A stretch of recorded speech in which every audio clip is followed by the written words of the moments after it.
Hello, everyone. I'm Kara Wood, and today we're pulling back the curtain to talk about something that's been powering our work behind the scenes IRAP, the Industrial Research Assistant Program from Canada's National Research Council.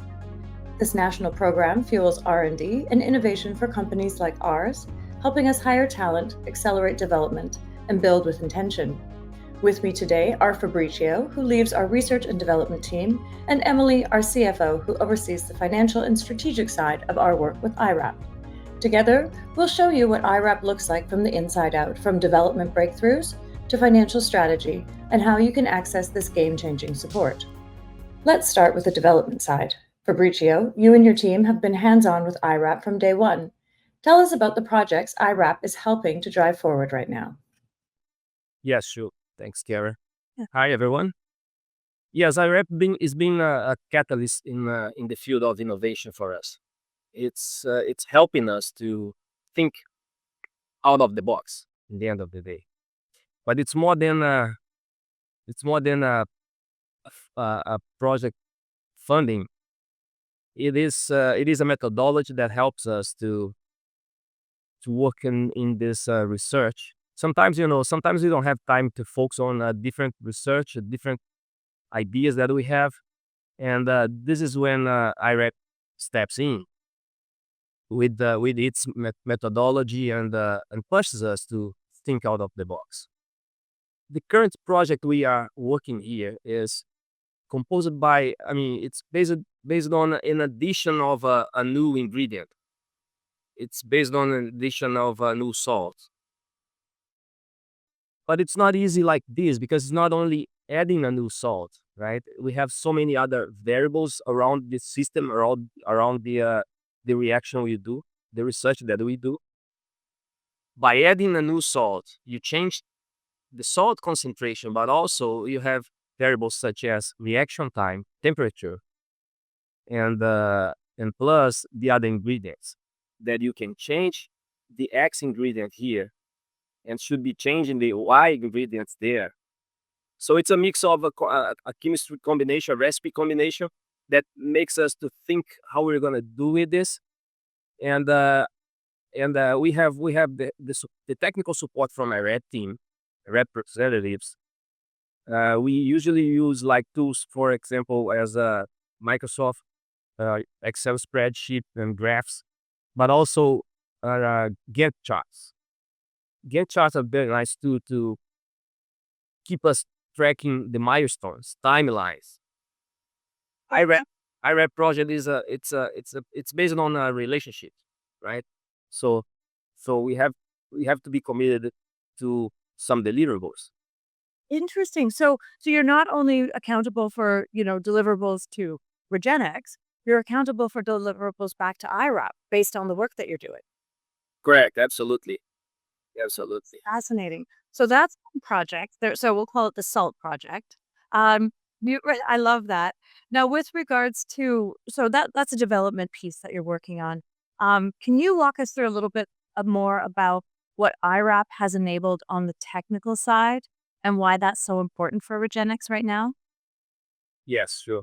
That's a good point because what we are seeking here, we are aiming to increase recovery and reduce cost, right? So using a different ingredient, different salt, we are trying to make this recipe more cost efficient. And IRAP gave us so far, roughly speaking, 4% of increase in recovery rates. We are doing, as you may know, we are doing here it's a recycling process for platinum palladium. We call PGMs because they are platinum group metals, right? Platinum palladium. So we recycle platinum palladium from end of life diesel catalytic converters, silicon carbide converters. So back to the issue, we're focused on maximizing the recovery rates from these precious metals from the catalytic converters. So the target's around 95%, and we are near to 4% more than that, almost 96, 97%, which gives us a huge uh, profit. Let's put it this way: profit, margin of profit gain, right? And plus, other than that, with direct support, we are now able to recycle the solution using the same solution that we leached before within our hydrometallurgical process to be received later into the process. It's way more cost efficient now.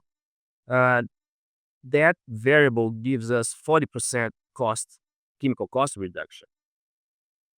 In short, I would say that through IRAP project, we are now getting a savings of 800,000 up to $1 million per year with this project. Yeah, That's incredible.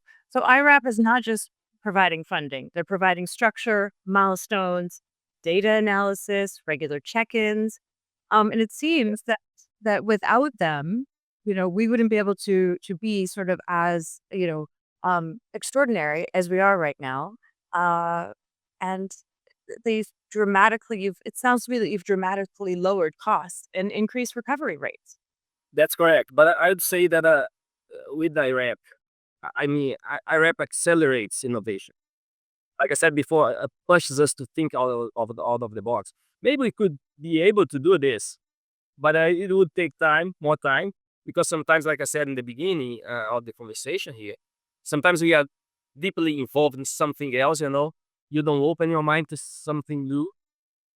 That's when IRAP steps in, and besides, I mean, I want to get this opportunity to say that Regenx is so fortunate that we have three lovely and competent, extraordinary researchers here: Samantha, Eva, and Nola. I want to take this opportunity to here express all my gratitude for them. Without them, IRAP project and all these savings would not be possible. And who are they? Can you give us their names and I mean, sort of what they do? Just give us a little background on what each Oh, role absolutely. do. We have three researchers here, three teams here. Samantha Klein, Evan Ben Olio, and Nola Parker.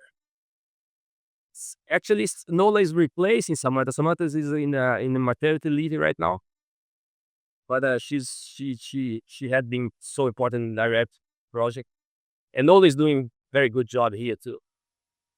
So yeah, and that's, I mean, I like to say the beauty of a research is most of the time you learn from mistakes, right? So as a researcher, you you should be motivated with mistakes. You can't be like, oh my gosh, what's going on here? I can't do this. No, actually, let's try to extract positive things from this mistake here, and go to the next steps. How we're going to change, like I said, change the concentration here, change time there, change temperature over there, and then you can do this. It's like a cake recipe, right? So Yes, yes. Well, that is incredible progress. And I love that you've mentioned structure, because that's something that companies are often intimidated by. So, Emily, you've been at the center of managing IRAP's financial side. Can you walk us through the process and how that actually works? We'll just kind of transition. We'll come back to you, Fabricio, because I know you still have a few things that you want to kind of cover, but let's just flip into structure. And we'll come back. So it starts with an application process, which fully comes from Fabricio and his team. Again, they are the brains of Regenx, so they determine what can we tweak.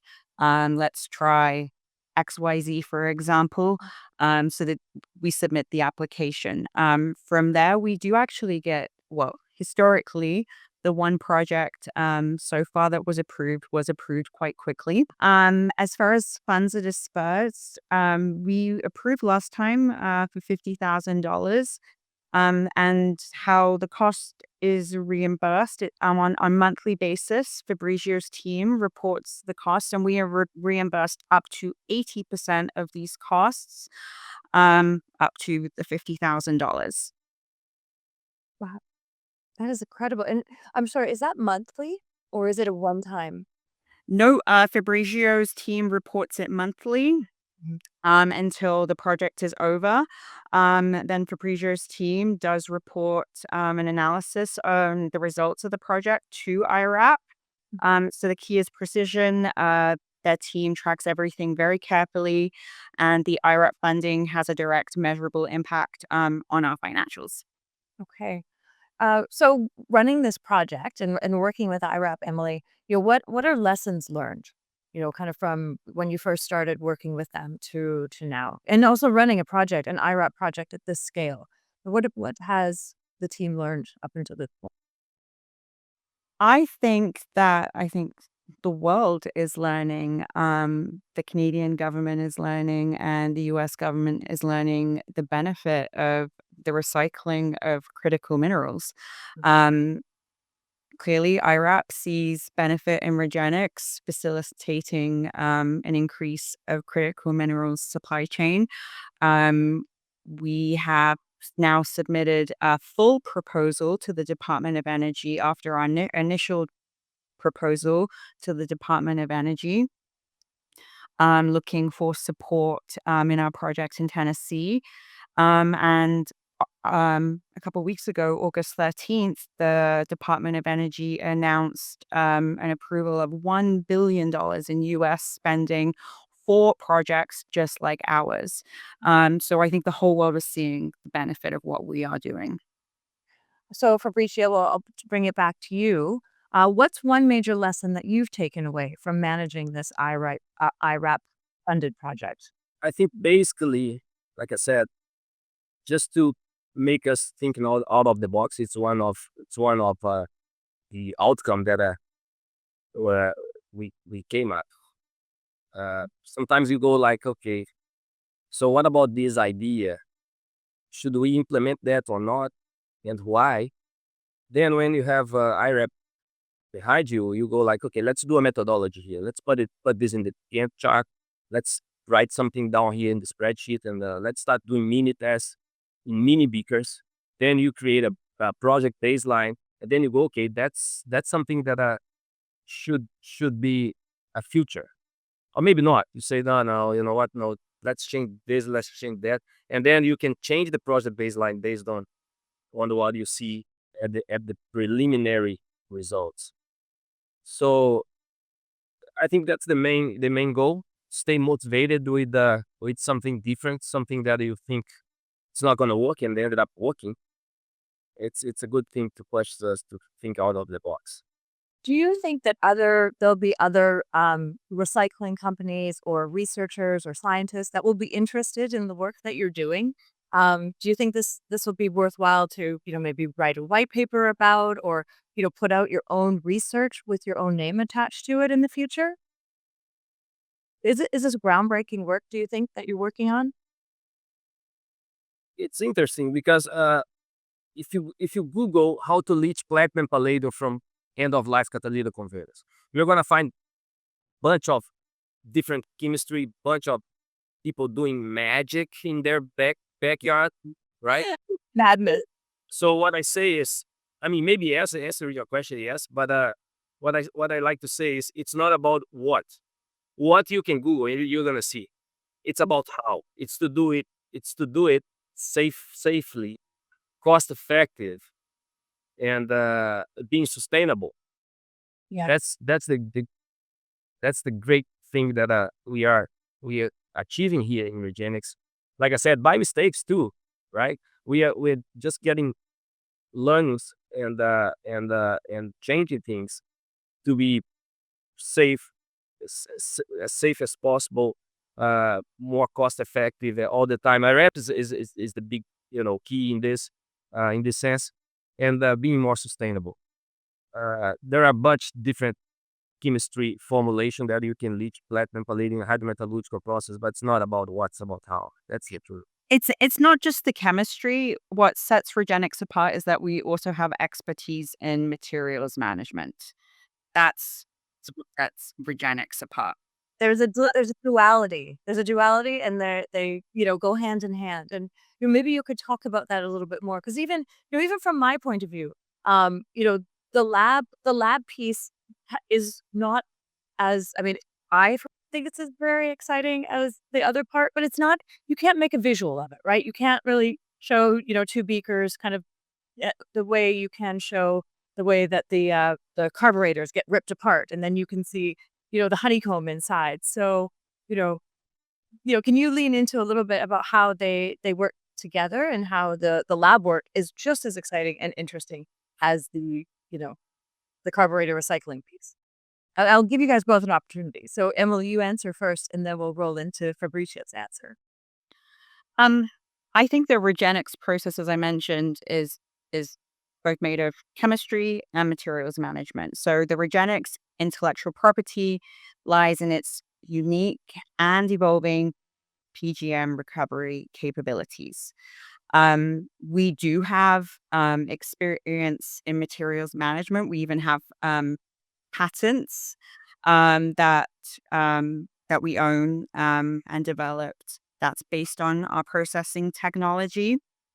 But it's important to note that Regenx here has decided to keep everything a trade secret. Fabricio has given excellent examples today as to why. Our process is evolving. Okay, so because our process is constantly being refined and optimized with the help of IRAP, um, patenting a specific process could limit the Regenx capability and our ability to implement future improvements. Okay. There's also enforcement challenges with that can be costly if we were to go with a patent. Um, we aren't the only company here that's deciding to go with the trade secret approach. Coca-Cola goes with trade secrets.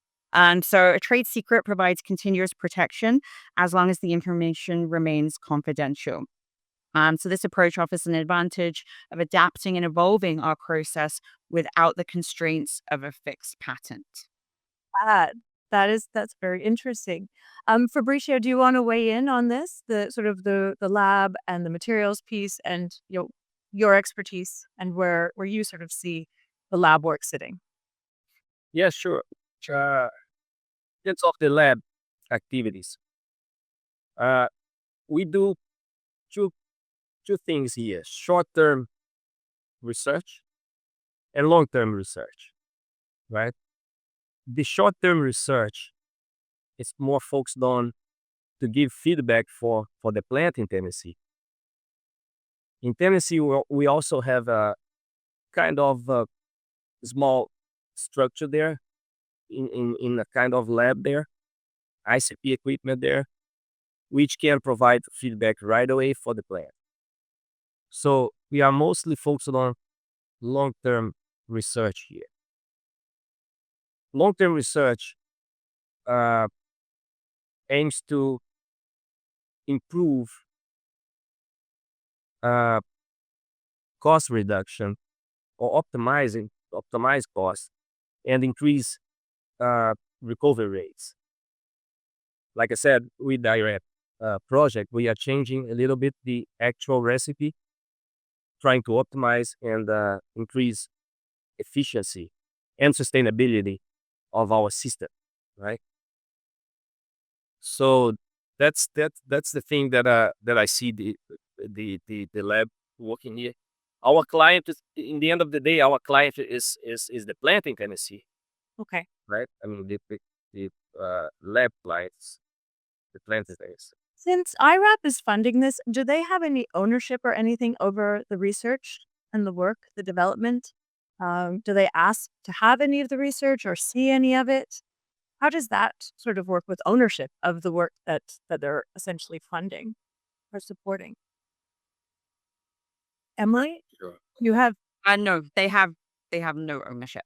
Oh, okay, interesting. This is the Regenx technology. Yeah. Okay, that's interesting. But it's a question that I think people will ask, right? If they're funding it, are they going to share it with anybody? Because you said that we're kind of trying to keep things trade secret. So, does IRAP ask to see it? Is there any what is you mentioned reporting earlier on? So what kind of reporting do you have to do to make sure that IRAP is happy, that they may consider continuing to fund you, and that, you're looking like a superstar in their universe? Good question. We have two of those reports, Okay. cost and technical reports, right? They reimburse us for the labor cost. And Emily and I, we work together here to report them the labor force hours is spent on the trials. IRAP focused on the IRAP project, of course. Linked to this, we show the milestones, we show the outcomes, positive or negative, that we had during that period of time, which is basically 1 month. We agree with them. Okay, so during this month, we are focused on these intermediate targets, A, B, and C. And then we report, okay, you see the target A here? We achieved very well. We did 20 trials here. And within 15 of those trials, we succeed.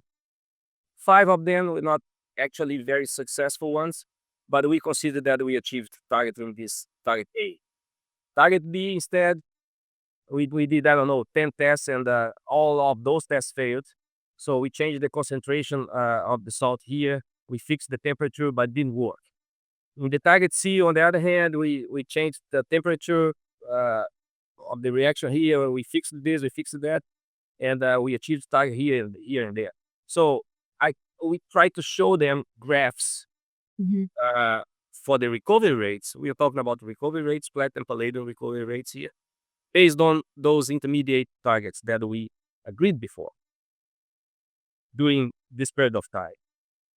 And I will say, linked to this, we show them that we spend X hours of work doing this A, B, and C target. If you are not being transparent with them, right, you can say, okay, look, this is the cost for this A, B, and C target that we tried here this month.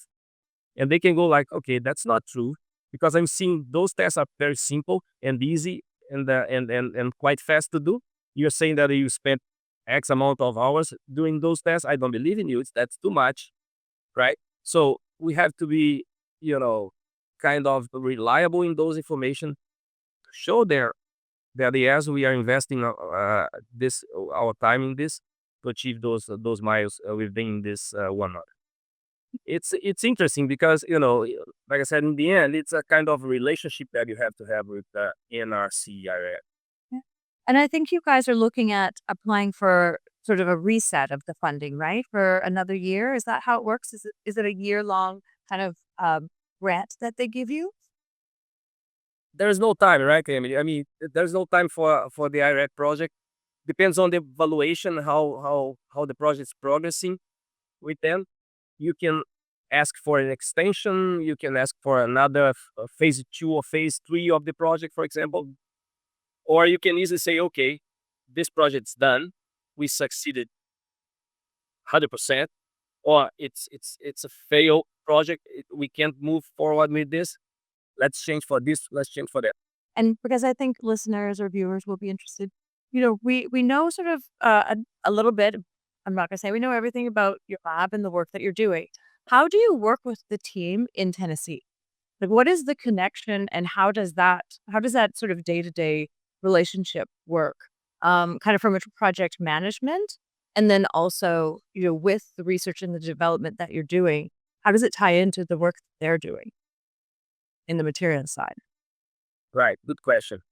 When we started assembling the plant there, we didn't have a team, right? I mean, pretty much we start hiring people there local and prioritizing local workforce there and so on. And I was going to Tennessee quite often to support this assemble stage of the plant, doing the procurement of the equipment and everything, working together with the team there. We hired engineers there. We hired general laborers, smart people, plant supervisors, and I was working very closely with them. But now, I mean, since we have the team well trained, well mounted there, I would say that I'm kind of dotted line linked to them. I tried to do a communication daily basis, mainly when we are running there. Sure. but I don't need to in terms of accountability or responsibility. They are pretty trained, and they know what they do. We have a nice and good team there working. Yeah. Good, good. Is there a chemist down there as well, or do you oversee, all of the work? We recently hired this student. He's a part-time dedicated to us there, and part-time dedicated to Davis Recycling. But he's doing a good job. He's helping us with the lab equipment mainly. Not in the plant right now, but he can help us in the near future when we start rerunning the plant there for sure. So yes, we have a part-time Kims there. He's doing a nice job in the lab and helping us with the plant. That is great. So when the materials are run through the plant, and you get that black powder, is the black powder shipped up to you, or is the black powder, does it run through the lab down in Tennessee? How does that all roll out? It rolls out to the Tennessee lab, Tennessee ICP, and other apparatus they have there to analyze the results. All right. If we have some doubts, or it's nice to, it's not a must, but it's nice to have a double checking here in Vancouver. Vancouver lab works as a kind of certified or accredited lab for Tennessee lab. You know what I'm saying? You wanna cross the information to make sure that the plant is performing as it should. So if we roll out to 3 or 4 or 5 modules, will you be continuing to sort of be the hub of labs, and you will manage all 3 or 4 of those other modules, and they're sort of almost like you're the number one hub lab doing the research and development and improving processes, and then these other labs will be sort of the day-to-day, doing the day-to-day traction and testing, etc. But they will all essentially report back to the head of research and development in Vancouver. Potentially, because there is a huge difference between long-term research and short-term research, right? If we say no, you know what, we are not having a lab in Vancouver anymore. We are doing everything here in Tennessee, which is reasonable, it's fair. However, you have to hire more people to do long-term research, or you have to have a larger lab there to settle this long-term research for the plant. Like I said, long-term research is focused on optimize costs Yes. and increase recoveries. You can do both at the same time with the same group of people. No, you absolutely need the research and development hub. Absolutely. And I think it's quite exciting that we have that. That makes us sort of a powerful force, that we continue to do research and development. We don't get caught up in the day-to-day, weeds or management of things. So, for expansion, which is the goal, hypothetically speaking, we get, more money in from various different avenues, then we have the model to grow, right? We have the lab, we have the module piece, we know how to put this together. So in the event that, more money comes down the pipeline this year or next year, we do have a plan for growth, then we're ready to just flip the switch. So I think that's really exciting. Emily, do you want to weigh in on anything? Do you have a reflection about, sort of managing these relationships with, grants? I think both having the lab in Tennessee and the lab in Vancouver are critical. That they work on and focus on two different things. Fabricio's team, it's R&D and improving efficiencies, and testing with the support of IRAP. The lab in Tennessee is focused on what are our recoveries, what is in the feedstock, et cetera, et cetera. As we start to be fully recommissioned, our part-time chemists will become full-time. We'll be increasing the team there. So it is an exciting time to see us grow and start back up again. Thank you for joining us and for this inside look at government funding and how it's fueling our mission at Regenx. Programs like this prove that with the right support, innovative companies can move faster, smarter, and with global impact. A special thank you to Fabricio and Emily for sharing their expertise And 4, government funding for empowering bold ideas that are shaping the future of critical minerals and clean technology. We're excited for what's ahead, and we hope this conversation can help to demystify how to leverage potential government opportunities in your own work. Thanks for watching, and we'll see you next time.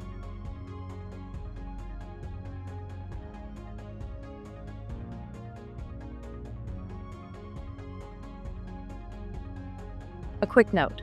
The information shared in this series is for informational purposes only and should not be considered investment advice. We encourage everyone to do their own research and consult with financial professionals before making any investment decisions. Our discussions will focus on our business operations, growth strategies, and our commitment to transparency in everything we do.